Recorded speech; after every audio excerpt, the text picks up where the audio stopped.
why do we now need a second brain? A big part of what I do is highlight history. If you think this is this brand new thing that has never existed before, that may be exciting, but it's also like, well, most of us aren't trying to reinvent modern human life. Most of us are Sure. trying to just solve problems, save time, reduce stress, and live a fruitful and productive and meaningful life day to day. And so I really try to highlight that we're not trying to reinvent the wheel here. We are just, we're a part of a long, long legacy of people throughout history doing this exact thing, externalizing their thoughts and ideas in writing, revisiting and making sense of and synthesizing that writing to make decisions, to make sense of the world, to produce new communication and new ideas. The difference, as you hinted at, is in the past, there was only the intellectual elite that needed those things, right?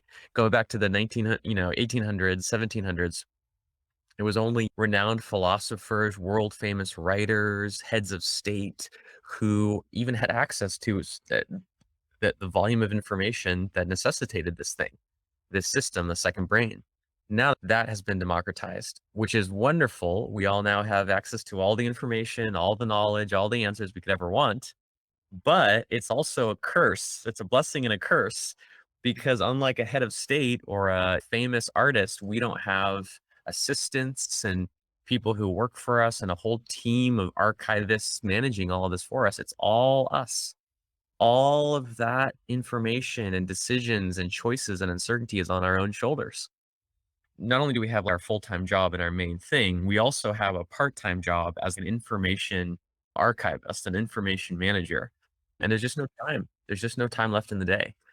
And so I have really sought to provide a set of frameworks and techniques and tools that allow people to execute that responsibility effectively, the responsibility of managing information, managing knowledge without taking a decade of trial and error like I spent and without taking hours and hours per day, which, a couple hundred years ago would have been needed to manage all of this stuff on paper.